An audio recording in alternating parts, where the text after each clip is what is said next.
Sana yung 20 natin nanapin, wala akong magkikita, kumikita. Video ko na yan. Oo. Ayan, okay. Kumusta ko kayo lahat dyan mga kababayan? Welcome back sa PH Update. Muli ho tayong nagbabalik sa panibagong reaction video.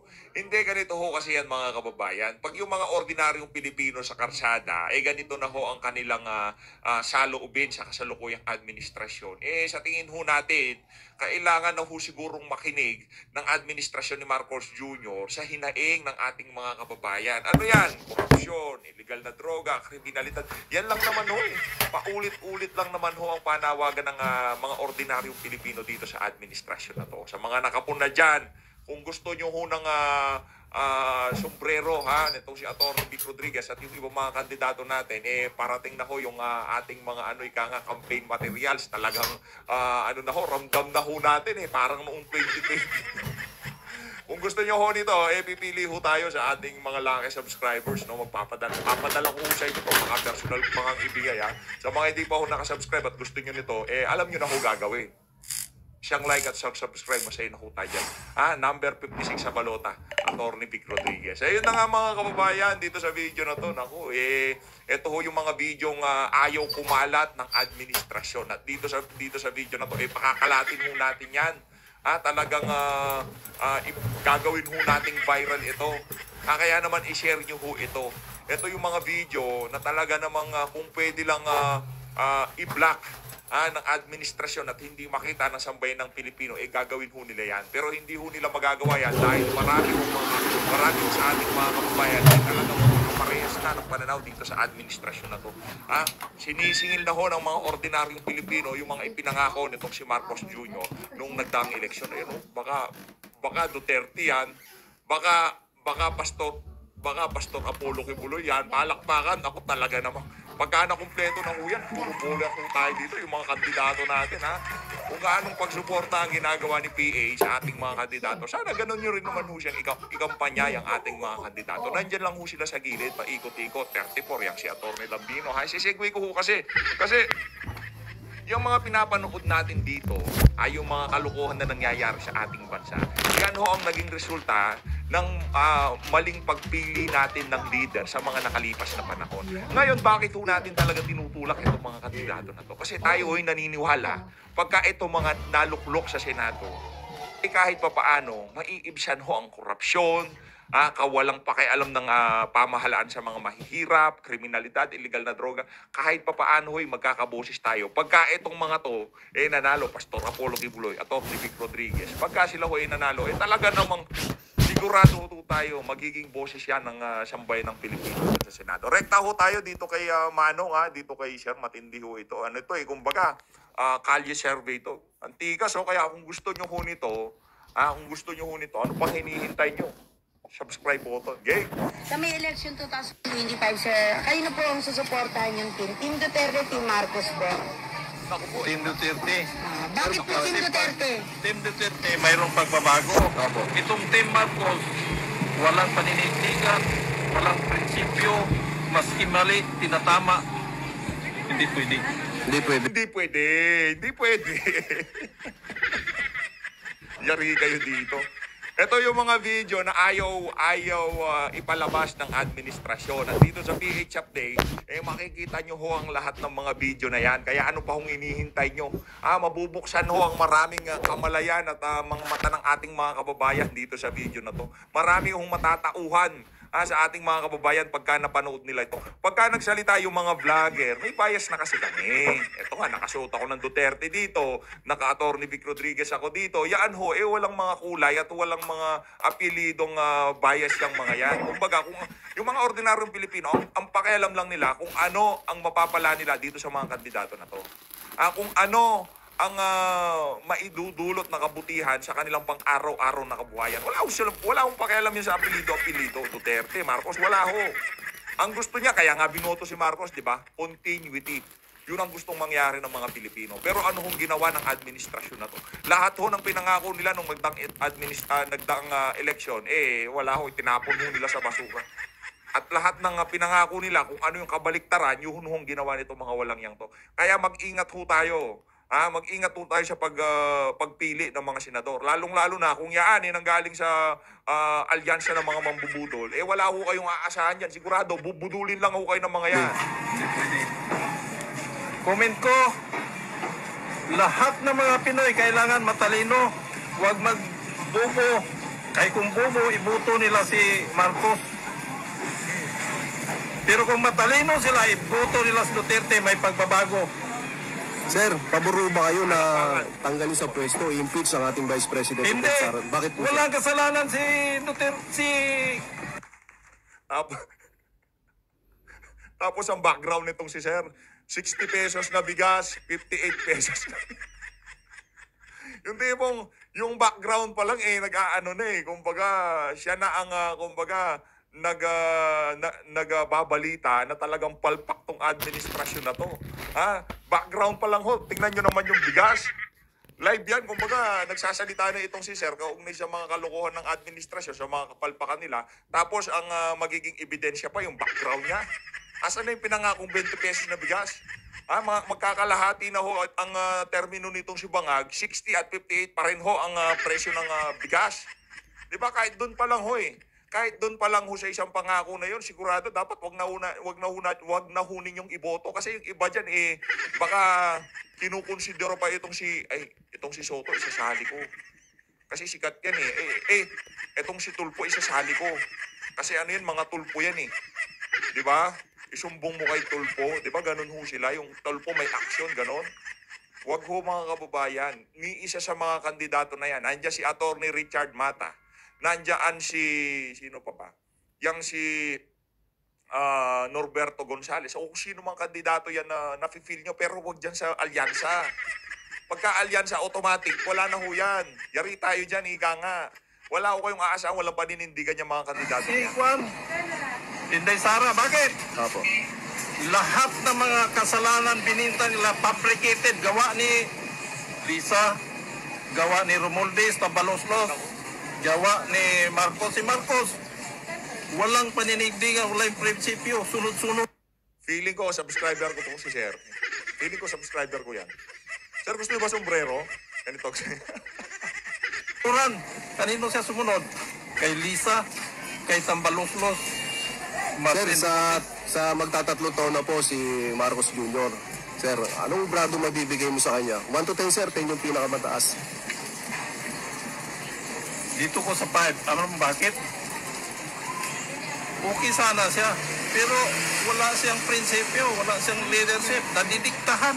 Mali. Anong parang tuta? Kung saan ka hinihila, sunod-sunuran ka lang? Mali.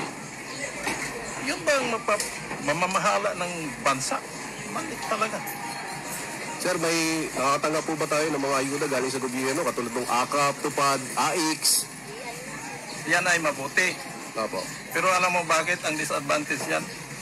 Pira ng bayan, pinamimigay nila. Dinawasan yung gold nga. Pinunta. Ang tanong, saan napunta? Ayan, tama, sir. 100% saan napunta? Hindi lang nila sinasabi kung saan napunta yung mga papel ng impeachment. Doon yun, bayad sila. Number 1, yung Quadcom, bayad yan. Kung saan napunta, yung maingay, kaparti sa Senado, bayad yun sila. Lalo na yung NBI. Siguro, hindi lang nila kuhan yung Supreme Court, kaya kabado sila ngayon. Oo, kasi pinapatawag sila. Oo. Sir, ano masasabi nyo doon sa may... babad sa politika tong si Sir. Alam niya nangyayari. Hindi ito mabubola ng mga ensaymada. Baka patukan nitong si Sir yung mga ensaymada vlogger na yan. Yung mga pagkaganyan hong pananaw ng mga nagsasalita dito sa administrasyon na to, siguro kailangan na ho nilang pag-isipan yung mga ginagawa nilang hakbang. Pero base sa ating nakikita, talagang itong administration na to, talagang makikipagsabayan na. Lahat ng pwedeng nakawin, nanakawin na ho nila. Lahat ng pwedeng utangin, utangin na ho nila. Mantakin yung pinonduhan na ng foreign fund. Ngayon, kukunin yung pondo sa isang ahensya ng pamahalaan para ponduhan yung mga proyektong naponduhan. Anong klaseng kabalbalan yun, di ba? Naponduhan na nga, meron na nga pondo, tapos poponduhan pa. Doble-doble yung pondo. Anak ng tokwa. Hindi, ang issue doon para ma-justify yung pagkuha doon sa pondo na nanakawin itong mga politiko na to para ma-impeach itong si BP Sara. Napirma na Blanco doon sa BICAM. Ayun. Pangkurap talaga yon. Kasi saan napunta? Doon sa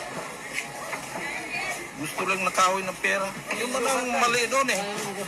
Ano po yung masasabi niyo na inano po ni Attorney Vic Rodriguez po na 65% ng ating budget for the year sa 2025 ubos na po, nagamit na. Naipamahagi. Wala na Ay, po. pamahagi na nga. Yung sinabi ko kanina, bayad na nga yun. Kaya nagsipipirahan yun eh. Kaya nagawa yung impeachment na yun eh. Ito, ang totohanan. Ang impeachment kasi, kasalanan ni Sara.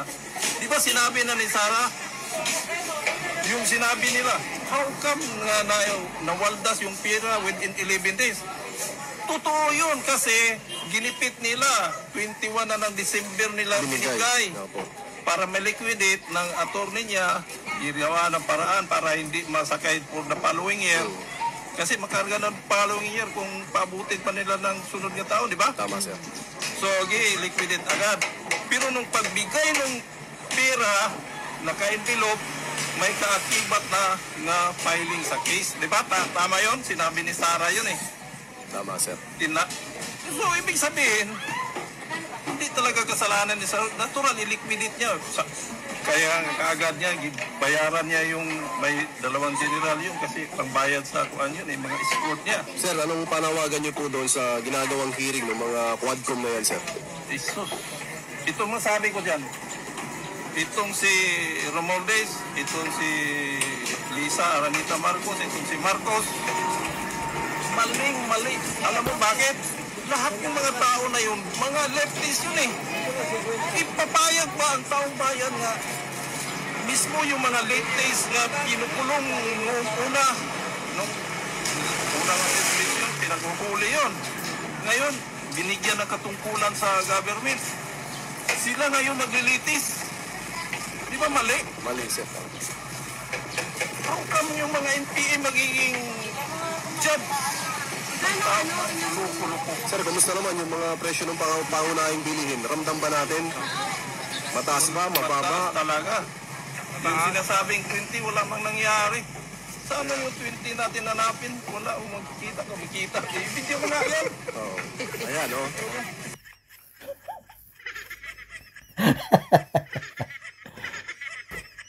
Kumbira talaga pagka nga naman na tinamaan ka ng magaling. Napag-usapan yung presyo ng pangunahing bilihin. Nasa gilid pa pala ng bili yan. Anak ng toka. Hindi ho props yan. Baka sabihin, buta mahal dyan. Ganyan ho talaga presyo sa merkado kahit sa kayo magpunta. 60, 58, 55, Buti na lang, di na tayo ganun kalakas kumain ng bigas ay kumain ng kanin, no? 48, 50. Tapos sir, yung budget ng PhilHealth, di ba? Sinuro subsidy tayo. Inubos nila. Opo. Alam mo na kung saan nagpunta yun. Kung saan na-process yung impeachment trial na yun. Kaya nagkatsat-tsat na yung mga... Akala siguro tayo ng mga nasa government ngayon akala nila tayo hindi bukas ang ating kaisipan na alam naman nila na nanloloko sila.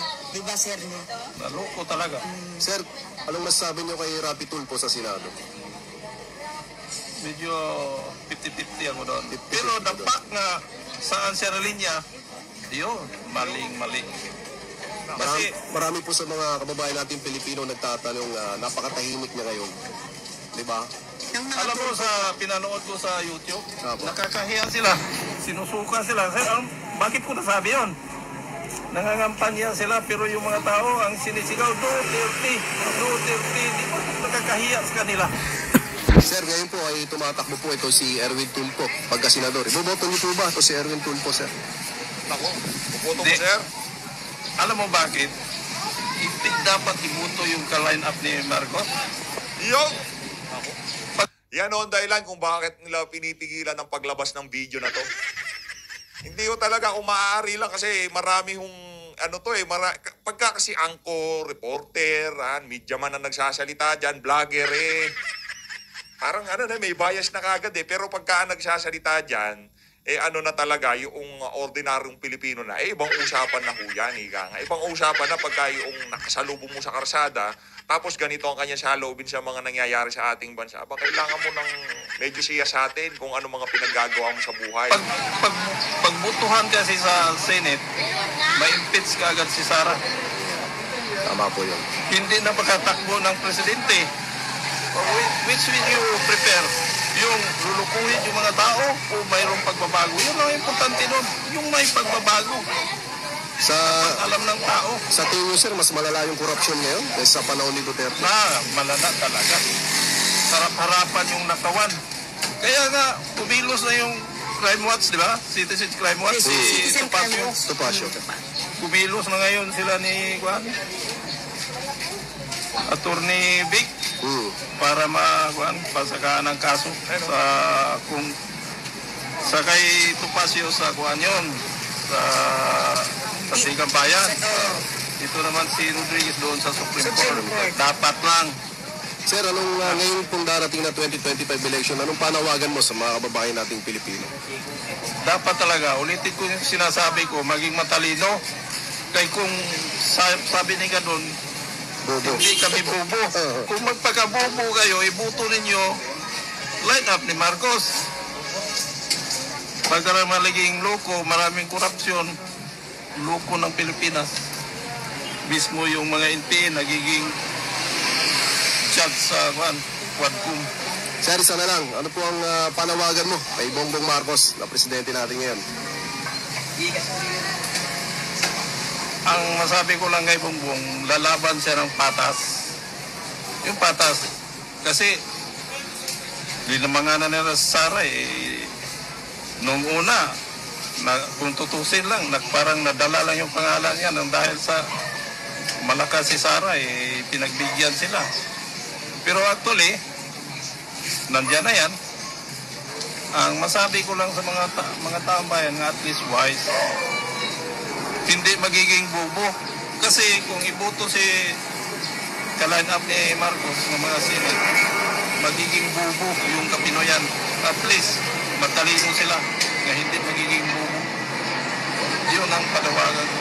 Salamat po, sir. Thank you, sir. Ayun na nga mga kababayan, yan hong panawagan nitong si Sir. Saludo tayo dito kay Sir, palakpakan ho natin. Ngayon naiintindihan natin yung caption nitong ano na to Ito yung mga video na ayaw ilabas ng Malacanang. Kumbaga pinipigilan nila ang paglabas nitong mga ganitong klaseng video. Kasi pagka napanood dito ng mga ordinaryong Pilipino, ma-enlighten sila. Namantakin mo yung mga tao sa karsada, ganyan na iniisip sa administrasyon ni Marcos Jr. Meron na talagang problema.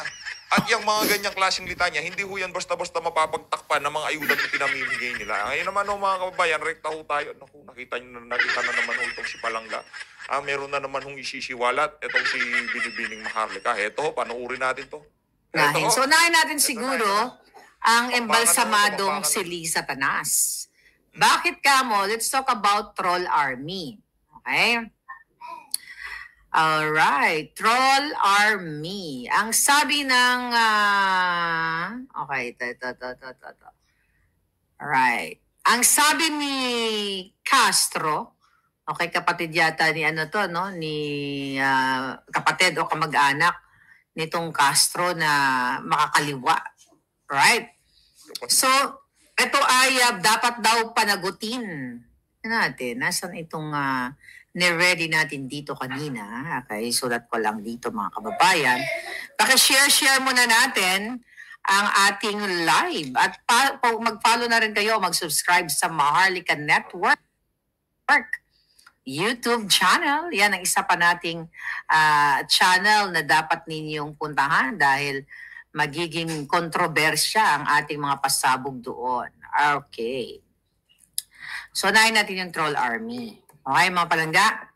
So, recently ay nag-knock-knock na naman nga itong si Castro na attack dog, okay? Wala yung pinagkaiba sa mga ensimada na ang kanyang eksaktong statement na ang problema daw ngayon sa Pilipinas ay maraming kumikita na mga paid trolls, di ba? At tayo daw o yung mga kritiko na tinatawag nilang paid trolls ay tayo ang sumisira sa ating bayan o sa ating gobyerno. So ang sabi ng hitad, nakala mo pag nagsalita ay nakikinig sa kanya yung mga bata sa batibot, di ba? Ang problema kasi natin, siguro, is maraming mga kumikita.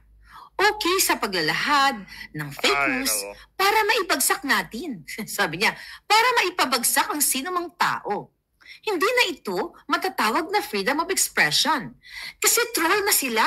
May troll army. O, di ba? Ganun siya magsalita. So, kapag sinabi na may troll army, hindi na ipinaglalaban iyong freedom of expression. Kasi kumikita lang sila at dinidiktahan sila ng taong nagbabayad sa kanila. Okay. So, talagang nakakatawa yung mga pinagkukuha ni Bangag Jr. at ni Lisa Tanas para lang magtutok sa ating mga kritiko, sa ating mga nakikipaglaban sa katotohanan. Ang sabi pa nga ni Locaret Castro, hindi na po iyon freedom of expression. Kasi iyon ang sinasabi nila, paano naman yung freedom of expression namin? Teka lang, kung troll army kayo, hindi na ninyo hindi exercise iyan kasi bayaran kayo. Total something na dinidikta ng nagbabayad sa inyo. Alam mo na sila ay parang puppet. Isang tao na nagbabayad para ito, parang alam mo yon na tumutula, 'di ba? Parang si Keso. Tumutula na nagmumukha ng tanga. Ibang klase iyon. Kaya kinakailangan talaga na magkaroon ng batas patungkol sa mga troll army. Kaya naman, Kiko Maching, Pong, perlas na bilog, huwag tutulog-tulog, bolang kristal, dapat meron na tayong penalty. May consider na dapat isang criminal act. Dahil, sabi ko nga, para na itong isang sindikato, dapat ito may penalty. Ganyan ang mga dramatization ng gaga. At the same time, sana ang bansa natin ay magkaroon din ng batas na ma-regulate para makita natin talaga yung mga totoong identity ng mga social media influencer na ito. Hoy!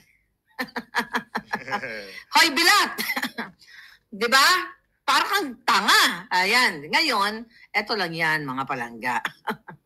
Nakakatawa. Batibot! Uy! Bolang kristal na bilog! Huwag tutulog-tulog! Bangag! Bangag! Okay, papakita natin sa inyo kung sino sinasabi ni Castro na bangag or yung, not bangag, na paid trolls. Unahin natin si Lisa Tanas na inaimbalsama ang kanyang mukha kung ilan ang trolls na hawak niya. Handa na ba kayo mga bata? Baby, bobo! Mga bobo. Okay, here we go. Mga palangga. Inubutong niya ako. Okay, tingnan natin si Liza Tanas. Okay? Mga bata! Ako nga pala si Kiko Maching! Ayan. Ready na ba ang mga Kiko Maching ng bayan? Hindi Okay. itong si Maganda. Nakita niyo yan? Maganda gising nitong si Palangga. Maganda Ha? gising. Ay, Balatan mo Facebook ba daw? ni Lisa Marcos. Alam nyo, nakita nyo ng iba dito sa inyo. Pero, ulit-ulitin natin, mga bata! Handa na ba kayo na makita ang mga trolls ni Lisa Tanas na dapat siya ay bitayin? Okay, look. Mga kababayan, unahin natin si Lisa Tanas kasi ang sinasabi ng kanilang tagapagsalita na parang si para siyang si Manang Bola ng Batibot! Magandang umaga sa iyo po! Ako nga pala si Kiko Maching! Naging aswang si Kiko Maching. Okay, go! Here we go. Okay? Katulad nitong nagko-comment sa kay Lisa Tanas. The Philippines is ready to shine on the global stage. Wishing you all smooth preparation. Ako, naobserbaran ko na to. Itong mga posting ni Lisa, yung mga nag-i-English na comment, di ba, na copy-paste. Okay, 30 followers. Okay, o, tignan natin ha, nakikita nyo. Nakakasunod kayo. Tignan natin ang mga komentaryo. Alright? Kasi gusto ni Castro, kasi binabaliktad nila, mga kababayan, na tayo ay paid trolls. Sila nga itong ang daming trolls. O, tignan mo ito, si Kuya Utoy Pares. O, pansinin nyo, ang sabi kay Lisa Tanas, this is wonderful opportunity to highlight the beauty and diversity of the Philippines. So ito ang trolls, Locaret Castro. Okay, nabuangit. O, 11 followers. Okay, next. Ang sabi naman ng isa, Wrestle Hit. Ito yung mga palatandaan, yung mga kanilang trolls na hindi nagtatagalog, kundi nag-i-English na copy-paste. Lady expressed enthusiasm over the ongoing preparation of the Philippines hosting of the Asian Summit. Alam mo yun, para silang mga AI actually. Okay, 24 followers, walang AI, walang puso, walang damdam. Ay, walang AI. Pag AI, walang puso, walang damdamin. Ibig sabihin, walang connect, walang engagement sa tao, human sa human, yung mga comments. Okay, here we go. Sports Maniac. Yan. Kasi nadidetect ko na yan kung sino ang trolls ni Lisa Tanas. Okay, tignan mo, sport events, 19 followers. Okay, tignan naman natin dito. Okay, eto si, hanapan natin ang pangalan. Ito si, pangalan nito, ito Anisha Chin. Alright, ayan, 202 followers. Pero tignan mo yung itsura ng kanyang Facebook profile. Ito ay isang troll. Sabi ni Patrick Mayer. Okay? Si Patrick Mayer ay hindi mo alam kung Indian or Myanmar o Cambodian. Okay, di ba? Yan ba yan? Hindi po yan totoong tao. Kaya dapat talaga panagutin ang mag-a-agree ako sinabi ni Locaret. Pero unahin niyang tagpasin yung amo niyang sindikato. Dahil sinasabi niya ito daw ang mga trolls ay hindi na nagpapahayag ng expression o ng freedom of expression. Totoo naman siya. At ang amo niya na pinagsisilbihan ng manang bola na yan ay mismo ang nagpapakalat ng trolls. Ito nga dapat imbestigahan ito ng mga ulupong dyan sa Congress. Tignan natin ito. Okay, ito English. I hope we show Asia how great our country. Tignan mo. Ayan, nakatalikod, automotive, aircraft, and boat. Page siya. Ang mga nagko-comment, mga page. Hindi tao. Alright? Okay. Shop ka na. Okay, tignan nyo. Napansin nyo? Mapapansin mo, shop ka na. Page. Okay, clothing. 3 followers. Hindi po siya personal account. So, mga ginagawa-gawa nilang page para mag-comment ng sila ang nagko-control. Ito, tama sinabi ni Locaret Castro na nagko-control ng naratibo para sabihin na si Lisa Tanas ay hindi butod, hindi mudlo, o mabuting ginagawa. Tignan mo itong si Queen's Legend. Page yan. Tignan nyo, page. 3 ang follower. Ito, yung Gab-Gab. Okay? Si Marcos Jr., ang kanyang profile picture. Page din. Okay? Kaya pumunta ka sa ano ni Bangag Jr., ganito din. Okay? Lupang Sinilangan. Hindi nyo ba napapansin? O napansin nyo na, yung pattern. Hindi po ganyan mag-comment, hindi po ganyan ang organic na comment. Bakit puro page? Correct. Bakit hindi personal?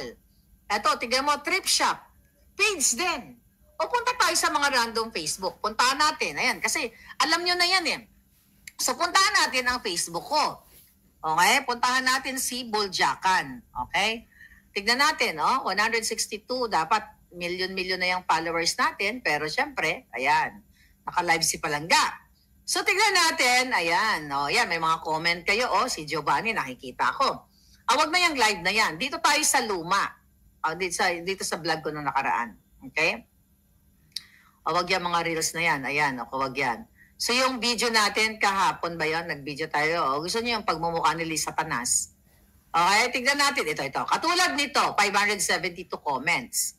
Tignan natin, tignan natin yung mga comments sa atin.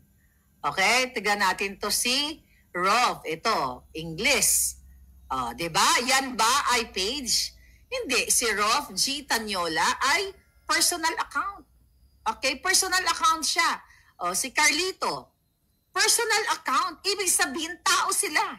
Hindi sila page. Si LV Castillo from Calawag, personal account. Nakita niyo yung pagkakaiba? Diba? Yan dito nyo makikita mga kababayan kung sino ang talagang nagpapakalat ng ng mga trolls. At tama itong si si Manang Bola. Tanggalin na natin to. Okay, tanggalin na natin yung alindog ko dyan. Alright? Alright. So makikita ninyo, yan, nagpapanik na nga si Ngagba. And that's true. Stop na natin yung sharing para makita ko ng buo yung aking feslak. Alright. Si Dokesa, how are you? Palangginging. Alright, so yun yung troll army ni Bangag. Actually, paulit-ulit na lang tayo. So ngayon, sinasabi nila na tayo ay bayad at tayo ay bayad tayo ng pogo. So paulit-ulit ko na sinasabi sa inyo. Alam nyo, eto yan. Yung mga Ensimada vloggers at yung mga bumaliktad, actually nakakaawa. At itong si Locaret Castro, huwag na tayo magmaang-maangan. I have a lot of evidence na may mga ebidensya kasi na ito ay protection na hindi mo pwedeng ipakita. Depende na lang kung aatakihin ka ng mga taong ito. Okay? So far, tahimik sila. Huwag na kayong, well, you guys are smart naman. Tira ng tira kay Sara, tira ng tira kay Pangulong Duterte. Lumubo na nga sila. Lumubo itong mga Ensimada vloggers na lumalamon sa kaban ng bayan. Huwag na kayong you know what? Nakakatawa kasi. Alam mo, dito ko nakikita, even yung mga taong kakilala ko in the past, na akala mo may paninindigan, may pinaglalaban, kapag pera pala ay uhaw sila. Kahit magmumukha silang tanga. Sumusunod sila. Kasi yung iba, takot na ganituhin, na makasuhan ng administrasyon. Ang marami dyan. Ang iba, mga bumabaliktad, kaya sila bumaliktad. Dahil kakasuhan sila ni Lisa Tanas. Yung ibang mga bumaliktad, takot sila nakasuhan o ipapatay ni Lisa Tanas at ni Bangag. At pag may isa dyan, okay? Hi! Reyna, Edwin Amora, nagkatagpo din tayo. Palangga, I miss you. Punta ka na dito sa amin, nila Ronti. Anyway, so yun yung totoo. Even yung mga taong kakilala ko in the past, wag na tayong maggagawan. Yun ka lang, naaawa lang din ako sa kanila. Imagine mo talagang lumulobo sila, talagang busog na busog sa pera ng bayan. Maiintindihan ko kasi takot sila na makasuhan. Hindi nila kayang lumaban kasi wala silang pera. 'Di ba? Wala daw tumutulong sa kanila. Walang Duterte na nagbibigay sa kanila ng pera. Yun lang kasi. Hindi ganun talaga sa totoo lang. No, kay Tatay Digong, talagang suporta ho sa kanya. Sa ng mga Duterte, sa kampo ng mga Duterte, kaya hindi ho nagpupunta yung mga ibang vlogger. Wala ho talagang walang abutan, higa nga. Tatay Digong, nako. Ngayon nga, nakita niyo naman ho yung PDP laban, walang pondo. Yung pangangampanya, kumbaga, pagka pinatawag, pagka natsambahan, mayroong malaking event, napatawag sila, ayun, makakapagsalita yung mga kandidato natin. Kaya dito ho mga kababayan, talagang tinutulak ho natin na hindi lang tayo ang mga panya para sa kanila. Hindi ho kagaya ng mga nasa ibang kampo, talagang bottomless yung nila yung unlimited yung pondo, di ba? Maya't maya, meron ho silang rally dito sa ating mga kandidato. Social media lang ho talaga. Doon lang ho talaga tayo nananalo. Kaya magtulong-tulong ho tayo para ikampanya sa ating mga kamag-anak itong mga kandidato na to. Tuloy. Kasi yun. Ang nalulungkot ako para sa mga taong ito, patulad ni Locaret Castro, na nilunok nila yung kanilang mga, wala namang prinsipyo ito si Castro. Wala. Diba? Kaya, wag wala ako. Wala silang ganun. Okay? Actually, habang may mga nagsisend sa akin ng mga link, natatawa lang ako. Sabi ko, wag yun na lang pansinin. Nakakaawa, takot kasing patayin, takot makasuhan, at gipitin ni Lisa Tanas. Yes! Sabihin niya sa akin, Marlica, ang dahil mo namang sinasabi, may ebidensya ka pa dyan. Di hamunin niyo ako. Yun lang naman yun di hamunin niyo ako kung sino dyan. Okay? Nakakilala ko in the past sa mga nakasama ko sa dati yung mga Ensimada na yan na maghamon, yung matapang na maghamon at alam niya na siya ay isang natakot, naduwag, wag ako. Kaya ako pinagtatawanan ko na lang yan, mga yan. Okay? Wag mo na lang pinagtatawanan ko na lang yung mga yan kasi nakakaawa. Nakakaawa sila. Ang pinipilit kong intindihin kasi nga kakasuhan nila sa Satanas o ipagurgur kaysa naman kakasuhan daw sila at ipagurgur nila sa babaliktad na lang sila. Nagkapera nga naman sila. But that's not me.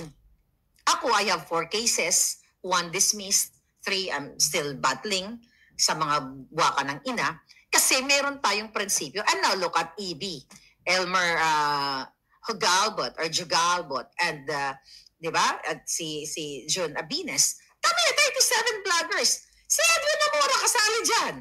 Attorney Glenchong, di naman vlogger yan. Andyan si Crisette, si Attorney Trixie. At sino pa lahat kami Talagang panggigipit lang ho yung ginagawa nila na yan sa mga vlogger na napasama doon sa noisy porte kung tawagin. As always, maraming salamat po sa pag-support sa PH Update. Mag-ingat po kayong lahat. Huwag niyo kong kalimutan, number 56 sa Balota, Attorney Vic Rodriguez.